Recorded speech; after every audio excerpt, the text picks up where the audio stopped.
Tjingelångan och välkommen till en ny video. Den här kommer bli lite annorlunda än normala videos där jag brukar visa produkter och sånt där. Utan idag blir det lite storytime tänkte jag. Jag ska berätta lite historien om Tearshine.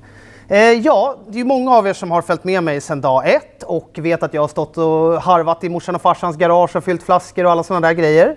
Men det här är lite för, ja men dels lite för alla som är nya och även för er som är gamla. För att jag har egentligen aldrig dragit hela historien så här, utan jag har bara låtit det flyta på Instastory och YouTube och alla sådana där grejer. Och det är väl egentligen i Bilsport nummer 14 som jag verkligen berättar allting behind the scenes, vad det är som gjorde, hur Tearshine blev till och liksom när drog vi igång och alla sådana där grejer. Så att hoppas ni tycker att det ska bli kul, så blir det ganska mycket snack och vi kommer åka och besöka de gamla Gloss Cave-delarna också och snacka lite med vad vi gjorde där och sådana där prylar då. Mitt namn är Tobias Eriksson och det är det som är Tearshine, alltså T. Eriksson Shine. Det har att göra med att jag alltid ätit teer i alla såna här kassasystem och grejer och på olika inlogg och sånt där som man har jobbat på.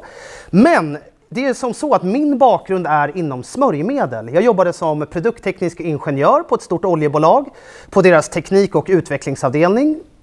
Och jag har alltid haft ett brinnande intresse för framförallt bilar och prio bilvård. Självklart gillar jag mekaniska prylar överhuvudtaget, men bilvård har verkligen varit någonting som jag brinner för och har börjat precis som alla andra med köpa produkter på macken. Sen försöker man hotta upp sig lite hela tiden. Jag började med typ en Clas Ohlson-maskin, stå och polera, och sen har man gått hela stegen upp och gjort alla möjliga typer av bilar och sådär.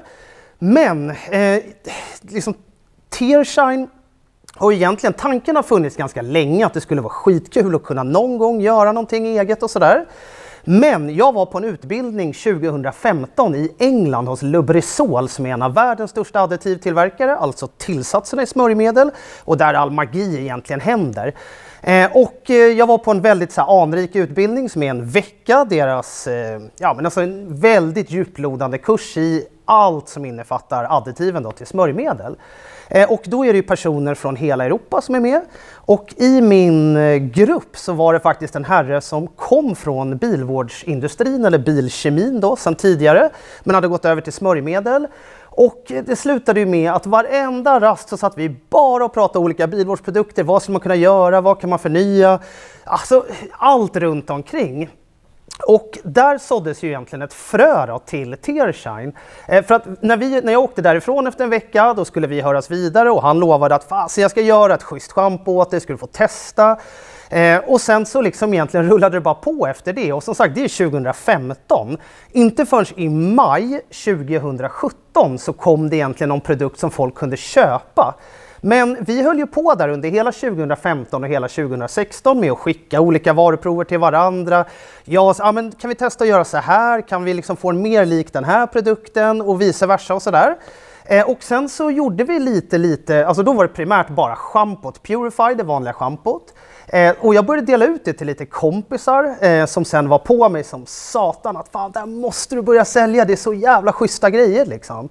Och i samma veva hade vi även första utkasten till Refract och det var ju lite innan allt kallades för keramiskt, så då var det typ glass coat och sånt där och det fanns inte så mycket av den här typ quick coat eller speed coat eller vad man nu vill kalla det. Alltså de här keramiska sprayerna. Så att tittar man på det databladet vi gjorde från början, i och med att jag jobbat med sånt innan, så hade jag tillgång till Athena Lykos och alla de här systemen som behövs.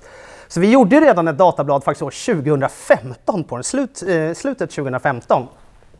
Men hur som, jag hade inga ambitioner att det här skulle bli någonting överhuvudtaget eller att det skulle bli så stort som det har blivit idag.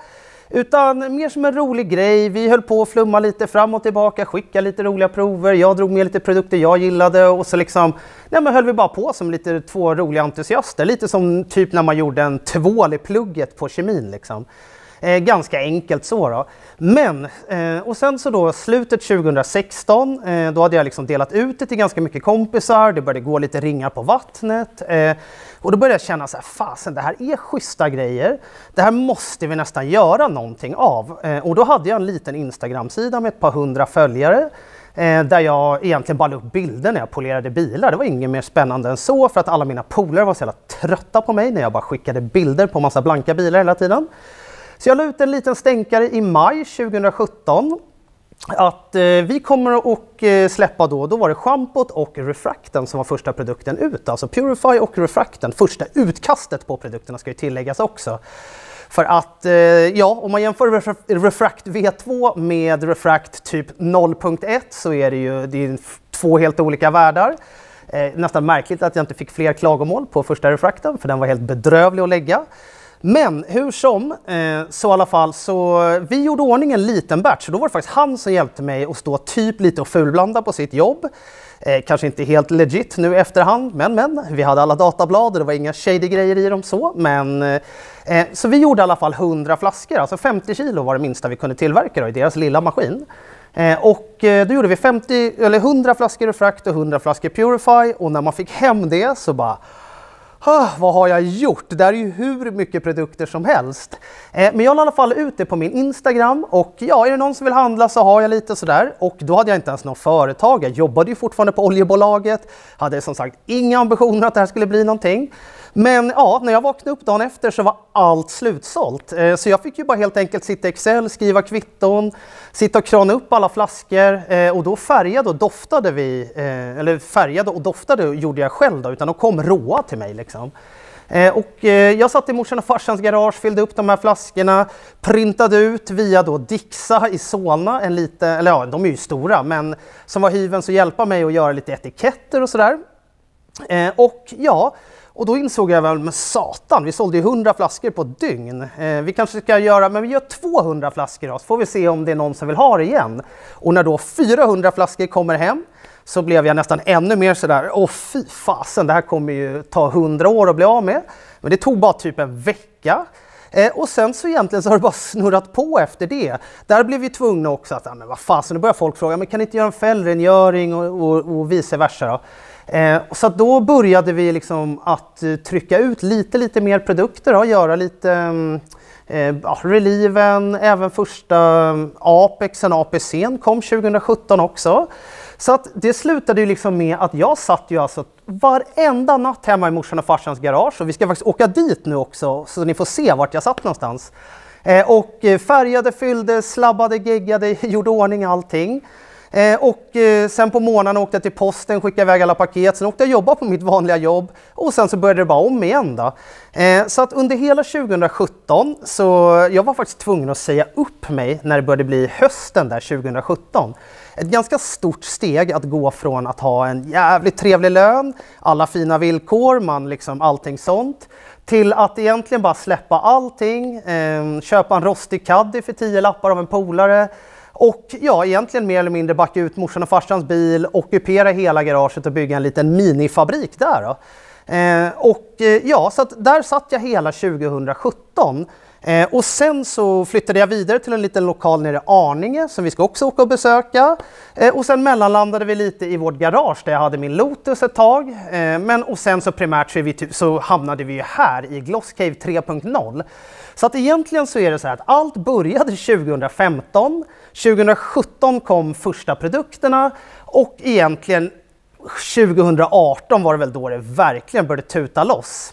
Men innan vi fortsätter så ska jag hämta pärmen med lite från den här utbildningen. Ska ni bara få se där jag är och lite vad det handlar om och allt sånt där, så ska vi fortsätta sen alldeles strax. Här har vi Lubrizol Fluid Technologies Seminar i 2015. Och där står ju Ingenjör Eriksson utan briller och med skägg faktiskt. Så att det här är hela gänget som var med då i april 2015. Och det här är ju en mastig jäkla utbildning som den var både rolig och tråkig.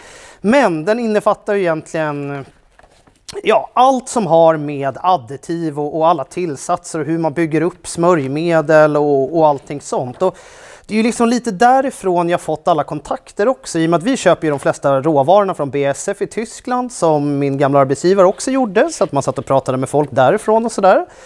Så att jag har ju varit inne lite i den här kemivärlden, eller vad man ska säga, och träffa på folk och sånt där, och det är det som gör det så unikt att vi äger ju våra egna recept liksom. Allt förutom avfettningen. Då är vi på väg till, där egentligen allting startade, mina föräldrars garage då. Och nu var det ett tag sedan jag var där. Men det kan vara lite kul att se. Där satt ju jag Alltså, som jag sa innan, typ hela kvällarna. Och faktiskt min farsa ska ha en stor eloge för att dels var hyven så låna ut hela garaget där under rätt många månader. Och även han satt ju och hjälpte till och fyllde när jag var på jobbet. För att alltså, jag har faktiskt handfyllt över 40 000 refrakt. Över 40 000 refrakt har jag fyllt själv och handklistrat. Så att det var ett jäkla jobb alltså. Så att som jag nämnde tidigare så var det liksom åka tidigt på morgnarna, lämna in paket på posten. Sen satt jag ju där hela nätterna alltså. Så att nu i efterhand så undrar man hur fasen man orkade med. Men det som också är en liten rolig anekdot, det är ju liksom egentligen att det är först förra året, alltså 2019, som vi började faktiskt fylla oss en legoblandare. Tidigare så fram till typ juni-juli 2019 så stod ju jag och Jonte dygnet runt och fyllde flaskor. Jag ska berätta lite mer om när alla kom in och lite sådana där prylar också. Men vi börjar med att besöka garaget så fortsätter vi snacka där då. Ja, då är vi hos morsan och farsan och det som var Gloss Cave 1.0. Så jag ska öppna här och så får ni se hur vi höll till liksom. Eller då var det bara jag egentligen. Jag och min farsa då, som sagt, som hjälpte till. Så att, precis som nu är inte deras bil hemma.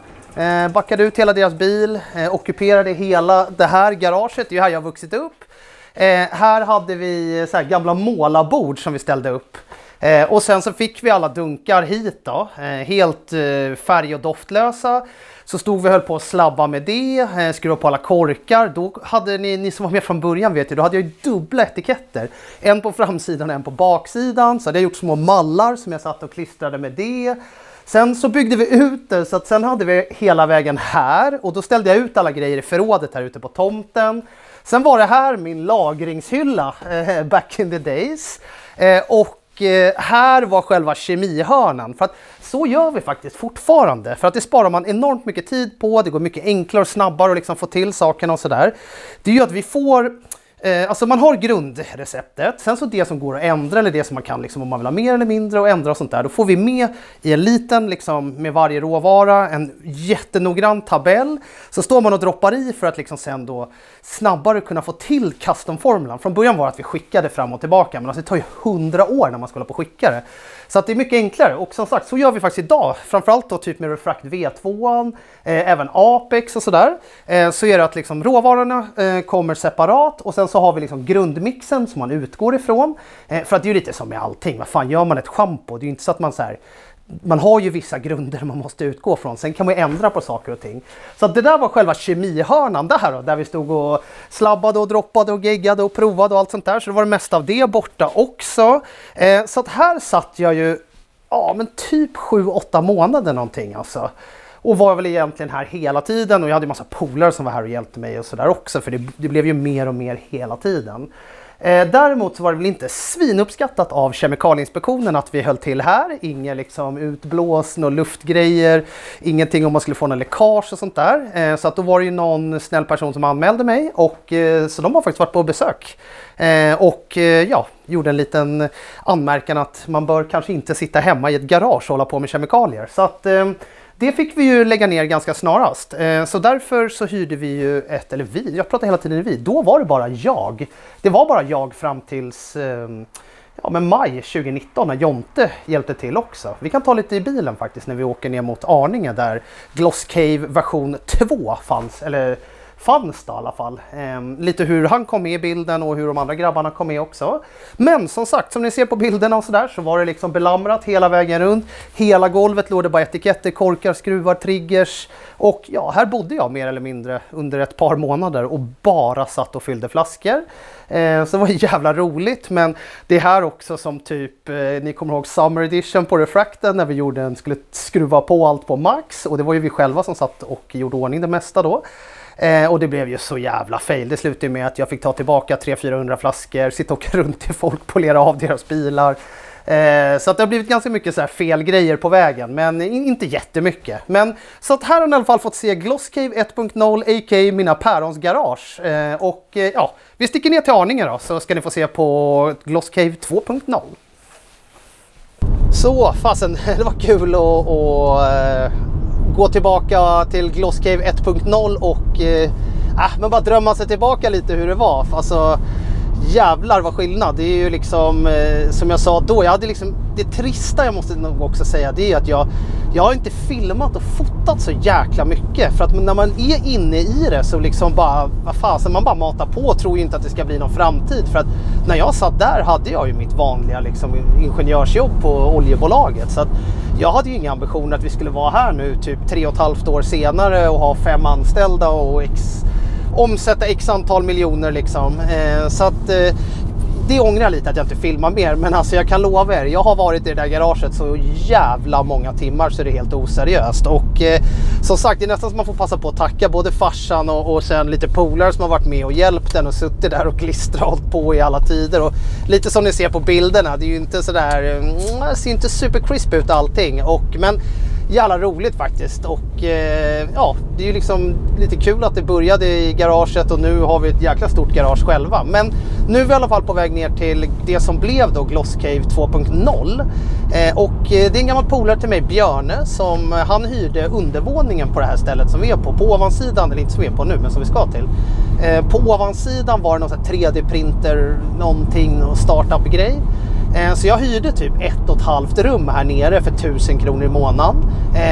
Och precis samma sak som innan. Då hade jag lite kontor och allting sånt där på samma ställe. Försökte göra det så nice som möjligt. Men ni får ju tänka att där stod jag och fyllde grejer. Och ni som har varit med om typ Reliven, alltså fällrengöringen version 1.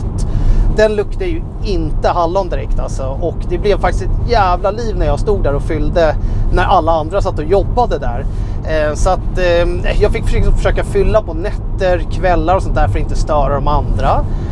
Så att dit vi är på väg nu då, som sagt nere i Arninge, där var vi typ drygt ett år kanske. Allting har ju gått ganska fort, runt ett år. Och det var ju 2018, alltså 2017 var det mer så här, komma ut, synas lite. Jag hade liksom inga tankar på att det här skulle bli någon form av heltidsanställning, och när jag sa upp mig, då var det verkligen inte bäring på grejerna. För ni måste betänka att alltså, vi har aldrig haft någon stor drake i ryggen. Vilket har gjort att när jag sitter och ringer till BSF eller någon av de andra leverantörerna av råvaror, alltså vi har ju fått de sämsta prislistorna ever. Så att i början hade jag liksom alltså så jävla dassig marginal på grejerna. Men som sagt, det här var 2018 som vi flyttade ner hit till Arninge. Så där satt jag hela säsongen egentligen 2018 och bara matade på. Och det är skitmånga av er som har varit förbi där. Då tyckte jag det var ganska fly och lite små nice, för det kändes ju större än vad det var i morsan och farsans garage. Men nu när ni ser på bilderna, så det var ett litet jävla kontorsrum med massa andra. Och också jävla kul, men alltså där är ju samma visa. Jag var ju där 7 dagar i veckan, 15, 16, 17 timmar om dagen. Bara krana flaskor, fixa och grejer. Och sen packade vi ihop Punda-transiten. Nej, då var det inte transiten, då var det Punda-Caddien, sorry. Transiten är ingen Punda-bil, men Caddien var verkligen en Punda-bil. Var så jävla ramsne och allt möjligt. Och då försökte jag ju vara med där under 2018 också på så mycket träffar jag kunde. Var ute lite, ja men lite så här, bara försöka sprida ut Tearshine-namnet liksom. Och samtidigt då så hade vi även, jag hade Lotusen i ett garage i Täby här också. Så vissa av er har ju varit med när vi var där. Så där hade jag lite produkter också, men där stod vi inte så mycket och fyllde och sånt. Men det var faktiskt där jag träffade Jonte. Så Jonte är faktiskt en kund till mig från början. Han jobbade på ett bilvårdsföretag i Väsby. Var förbi och handla lite på luncherna och lite sådär, var förbi och snacka och så. Och sen så började han liksom bara, men Tobbe, alltså det är helt oseriöst att du står här dygnet runt och bara fyller och kranar flaskor och sådär. Så han började faktiskt komma när han slutade jobbet sen och hjälpa till och krana flaskor och sånt. Och där har du faktiskt också Mange på Best Drive var med från början och hjälpte mig att stå och fylla flaskor och sådär också. Vi stod och precis samma visa då, färgade ofta, fyllde alla flaskor, klistrade, gjorde ordning, packade i lådor och liksom, ja men en liten miniproduktion. Så då var det både i Arninge och där i garaget då, lite parallellt. Så att det var så Jonte faktiskt började komma och hjälpa till. Och sen så lovade jag honom efter, han hjälpte ju till ett par månader att liksom, fan, när jag har råd att anställa någon så kommer du vara först in. Så att i maj 2019, och då hade vi faktiskt flyttat till caven som vi är i idag, jag ska ta upp det här snart också. Men så i maj 2019 kom Jonte in i bilden också. Och jag tror både han och jag kan skratta gott över att vi har nog fan jobbat hårdare än vad de flesta här i Sverige har gjort alltså. Alltså det kan jag säga, Jonte det var inte några stora tusenlappar han fick i början heller, för jag själv tog inte ut någon lön heller. Jag bara omvände varenda krona in i bolaget. Så det är ju fett jävla jobb av Jonte. Han ska ha hur mycket cred som helst, för han har verkligen hjälpt mig något helt kopiöst med det här. För att alltså, som jag har nämnt nu tidigare också, så fram till i juni eller juli 2019, vi gjorde allt själva, som är att färga, dofta, fylla, klistra etiketter, gjorde allting. Så alltså, vi har lagt ner något helt kopiöst med timmar på allting. Men nu rullar vi in i Arninge Business Center i alla fall, så ska vi försöka smyga upp det. Jag vet att det brukar vara rätt mycket folk i den här lokalen, så vi kanske ställer oss lite vid sidan. Jag pallar inte att ställa mig precis utanför dörren där, men vi ska se hur det ser ut. Så ska ni i alla fall få se det här inte helt spännande området där vi hyrde ett rum då, eller jag hyrde ett rum och satt och kranade och fixade med. Då är vi nere på Polygonvägen i Arninge då, som var liksom Gloss Cave 2.0. Vi var borta då och kollade nu, men det är massa folk där inne, så jag pallar inte bara rycka upp dörren, för jag har ingen aning om vilka det är. Men vi försöker klippa in lite bilder och grejer runt omkring här. Men så att här spenderade jag 1 år ungefär med att bara sitta och krana och fixa och fylla och hålla på och göra allting som krävs då. Och det här var ju under 2018 och det var ju då det verkligen började rulla på ordentligt. Och då började vi även få lite återförsäljare och lite så här små grejer och sånt där. Här hade vi också faktiskt ett besök av Kemikalieinspektionen som någon också anmälde oss för att de tyckte att det var någonting vi hade dunkar eller vad fasen det var som inte stod korrekt med sån här fyllgrej under och så. Men det var inga konstigheter så. Ni vet ju att vi har ju alla etiketter på svenska, alla datablad på svenska, allt är registrerat och allt är godkänt, och det har varit sedan dag 1. Så att det har egentligen aldrig varit några kinkerier så, men jag förstår ju, det är ju inte, vad fan, står i morsan och farsans garage och hålla på med kemikalier, det är kanske inte skitsnyggt, och samma sak här då.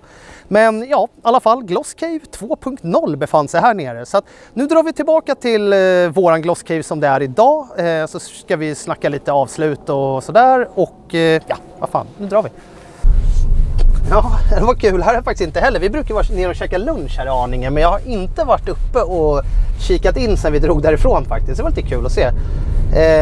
Men ja, sen från den här lokalen då blev det faktiskt att frågan är om det var så att jag satt här, jag blev lite så här virrig själv här nu, om det är så att jag satt från typ december någonting 2017 här nere till typ september-oktober någonting 2018, för det var då var det nämligen så att caven som vi är i nu, då är det ju våra polare som hyr resten av lokalen. Ni har ju sett lite på filmer och så där, ser man att det är lite annat folk där på baksidan. För vi hyr ju liksom själva typ lastbilsportsdelen eller vad man ska säga. Det är ju en gammal kåk. Men då var det mina polare som tipsade om att ja, men fasen, den här lokalen kommer vara ledig. Det är ju rivningskontrakt, det är fortfarande rivningskontrakt, så det var ju liksom ett jäkla stort steg att gå från att då typ 1500 spänn till att ja, men en ganska stor seriös lokal. Så att det var ett jäkligt stort steg och lite som ni ser på bilderna som vi kan klippa in här nu med befintlig Gloss Cave, så ja, det har varit någon gammal industrihall eller vad det är tidigare. Så var det faktiskt så att då var mina polare schyssta och lovade att ja, men vi hyr halva lokalen. Så att du kan ha halva lokalen, få in Lotusen. Då hade jag även Mastan också, som för övrigt ångrar som fan att jag sålde. Men det är så det är. Nej, men så de hyrde halva lokalen egentligen fram, det är ju fasen typ i år, men ett år sedan då egentligen. Nu är det ju november, så från november förra året, alltså egentligen vid Black Friday, Black Friday förra året, då var vi fortfarande halva lokalen bara. Så att det är först nu i 2020 som vi har tagit hela lokalen. Men det var ju ett jäkla stort steg. När vi kom in där, vi bara garva typ, vad fan, där kommer man ju aldrig fylla liksom. Och då höll vi till halva sidan, och då var ju Jonte fortfarande inte heltidsanställd, utan han kom på kvällar och sådär, hjälpte till. Så att från maj 2019 klev Jonte in då på heltid. Det var fortfarande så här, vi jobbar 7 dagar i veckan. Ni har ju sett, det är många av er som har följt oss på storyn och sånt där. Och återigen, jag tycker det är så jävla trist att jag in the moment inte har fotat och filmat mer. Jag har ju lagt upp massa grejer på storyn och sånt på Instagram och sånt, men det försvinner ju efter ett tag. Det ligger ju inte kvar hela tiden, och Insta-story fanns ju inte 2017 och typ knappt 2018, knappt heller. Men så att då gick Jonte in på heltid och vi matade på hela förra året i caven, och fram till, som jag sa, juni, juli, augusti någonting, stod vi fortfarande och fyllde varenda grej. Och framförallt en rolig anekdot eller en rolig story från förra året. Det var ju Elmia 2019 när SKA var de som sålde våra grejer på plats. De hade fått med sig ett ganska bra lager. Jag och Jonte åkte ner och bara skulle vara lite sköna och glida runt och snacka och sånt där. Men ja, det tog en dag så hade de sålt slut allting. Så jag och Jonte kuskade upp från Jönköping. Stod hela dagen i caven och krana flaskor och färga och klistra och dona och höll på. Och sen så stack faktiskt Jonte och var schysst nog och stack tillbaka ner till Jönköping och levererade alla grejerna. Och där var väl lite startskottet för förra året. Så att, och sen så från typ augusti-september någonting så började faktiskt Fredde hjälpa till också. Ni vet han med ponytailen. Och så att han hjälpte till lite på timma och sådär. Och sen så har det bara rullat på då. Så att nu är vi ju 5 heltider. Så det är jag, Jonte, Fredde och Mangan som är i caven dagligen. Och sen är ju Kevin på heltid också, du som är bakom kameran. Så att som sagt idag är vi 5 stycken. Och nu har vi precis också fräschat upp i lokalen så att det börjar bli lite schysstare och allt sånt där. Men vi ska glida tillbaka till caven. Ska jag se om man kan rota fram några gamla flaskor och sånt där vi kan kika på också. Och sen så drar vi ett litet avslut.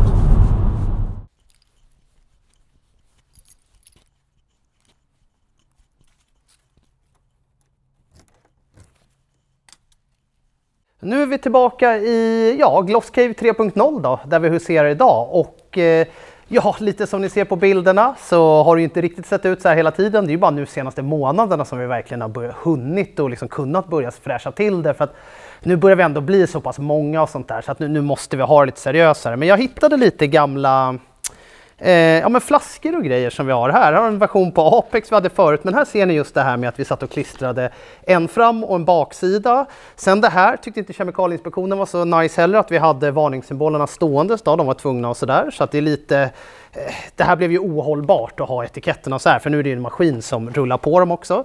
Men här har ni också triggen som jag tycker är fortfarande den bästa från Silgan. De här finns bara till 1 liters flaskor, så de här satt vi ju handklippte hela första 3 åren egentligen. Sen hittade jag lite gammal glitter som är vattenbaserat som vi hade till Girls Go Low, deras shampoo. Det här rosa vi gjorde en special edition på. Sen hittade jag lite gamla när vi sponsrade de som åkte Gumball. Det var faktiskt officiellt från Gumball också så att vi fick använda det. Lite custom formulas och sådär. Och sen även lite gammalt pulver som vi hade till APC bland annat. Till Purifine körde vi gult pulver, en rolig grej där. Eller, det var inte kul när det hände kan jag säga. Jag hade det i en stor påse. Så skulle jag öppna den och samma vända så råkade jag andas in som fan och det bara flög upp det här pulvret. Så att jag både snöt, spottade och kissade helt neongult i 1 dygn. Så jag själv fick faktiskt ringa till Giftinformationscentralen och kolla med råvarorna och allting om det var farligt. Och det var inte, men fy fan, då var man inte kaxig alltså. Och sen så lite så här med etiketterna. Vi satt ju hela tiden och bara rev av en sån här, klistra på flaskorna och det som vi hade fyllt. Ja, nu är det 2020, det är en helt annan visa. Vi är snart inne i 2021 som förhoppningsvis kommer bli en lite roligare säsong än den här covid-fyllda säsongen nu, där det inte har varit några events eller någonting så. Som jag nämnde tidigare, nu är vi ju 5 heltidare. Vi finns på Mekonomen, Meka och över 200 återförsäljare. Ja, vi har ju en jäkla massa glada kunder. Nu fyller vi ingenting själva längre utan vi har en legofyllare där vi fyller oss. Och då fungerar det som så att man hyr en slott, alltså typ nästa torsdag, då fyller de våra grejer och sådär.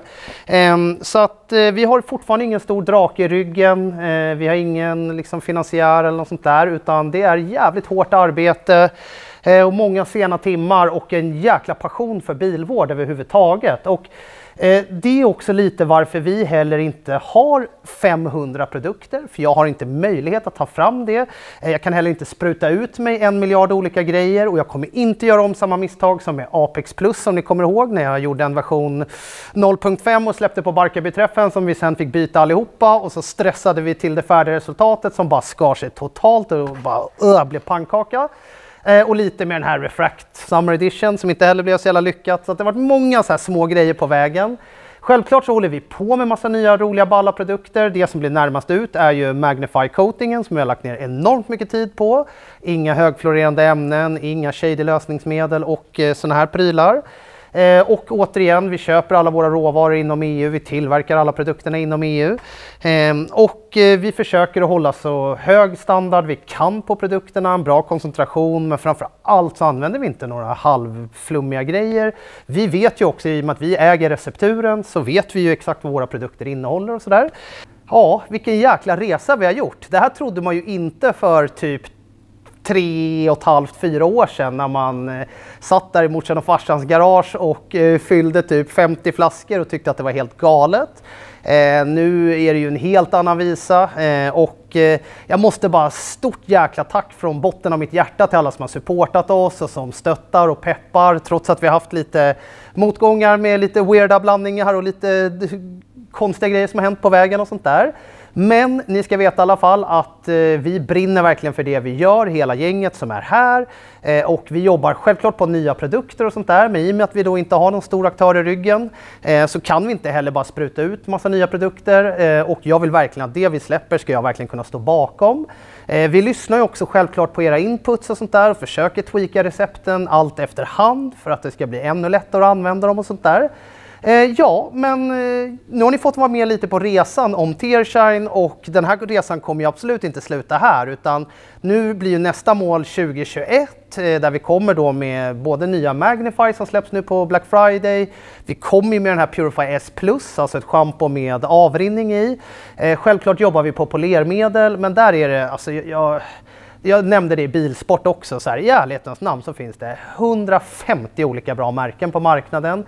Det är inte riktigt min specialitet. Jag vet inte riktigt vad vi ska tillföra, men det vi jobbar på är en typ all-in-one / finish produkt. Jag är osäker på om vi någonsin kommer göra heavy cut polermedel och sånt, för att det är bara så här, glöm det, du kan inte som en liten spelare börja om du inte är rånischad på den grejen. Men vi är ju inte det och den tiden det tar att testa fram polermedel. Alltså tar du 10 maskiner, 10 pads, 10 bilar kommer du få olika resultat. Så att det är liksom nästan för stort för oss. Så att vi försöker göra så lätthanterliga produkter som möjligt som ska funka till de flesta. Då. Och ja, har ni några frågor och så, ställ det i kommentaren här nere. Prenumerera, ge en tumme upp och sånt där. Och hoppas att ni vill följa oss på resan nu genom 2021. Så ja, tills nästa gång så blir det ciao!